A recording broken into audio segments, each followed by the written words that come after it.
Reasoning এর আমরা complete of incomplete ফিগারের বিগত বছর থেকে যে সমস্ত প্রশ্ন এসেছিল তাদের সমাধান দেখব। খুব বেশি প্রশ্ন কিন্তু এখান থেকে আসেনি আমাদের। তো দেখো, বলেছে নিচের কোন ছবিটি প্রশ্নবোধক স্থানে বসালে মূল ছবিটি সম্পূর্ণ হবে। এগুলো খুবই ইজি। তুমি কি করবে, এখানেই না পেন দিয়ে আঁকতে শুরু করে দেবে, তাহলে দেখবে ফাস্ট হয়ে যাবে।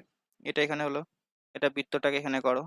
এখানে দেখো কিভাবে তুমি এটাকে আঁকতে পারো। সেটা হচ্ছে বৃত্তর ওপর দিয়ে এরকম একটা যাবে। ঠিক আছে, তাহলে দেখো বুঝতে পেরে যাবে তুমি কোন ছবিটা হবে। ওকে, বিরাট কিছু ব্যাপার না। তাহলে দেখো এখানে তোমরা যে ছবিটা আঁকতে পারছো, এটা একটা বৃত্ত হচ্ছে।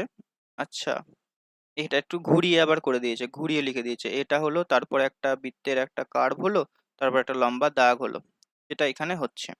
ঠিক আছে, তারপর এটা এটা সেমি হয়ে যাচ্ছে। তারপর এটা দেখো, তুমি যদি এটাকে টানতে চাও এখান থেকে, এটার পরে যেটা আসবে যে এখানে আর একটা লাইন আসবে এরকম ভাবে, এরকম ভাবে আর একটা লাইন কিন্তু আসবে। তাহলে অপশন ডি এরটাই হয়ে যাবে আমাদের সঠিক উত্তর। নেক্সট,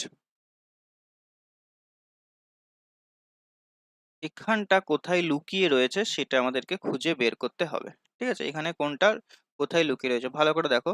এই যে 3 নাম্বারে, 3 নাম্বারে কিন্তু এই ছবিটা লুকিয়ে আছে। 3 নাম্বারে দেখো, এখানে একটা কাটা রয়েছে, আবার এখানে একটা কাটা রয়েছে, এখানে একটা কাটা রয়েছে, এখানে একটা কাটা রয়েছে। তো 3 নাম্বারে কিন্তু এই ছবিটা লুকিয়ে আছে, তার মানে বি এরটা হয়ে যাবে রাইট অ্যান্সার।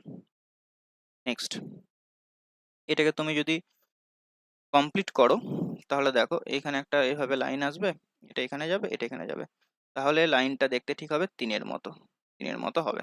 3 নাম্বার কোথায় রয়েছে, সি এ রয়েছে, তাহলে 3-এর জায়গাটা হবে অপশন সি। নেক্সট, আচ্ছা, টোটাল এই 3টে কোশ্চেন এসেছিল, আর আমরা সমাধান দেখলাম।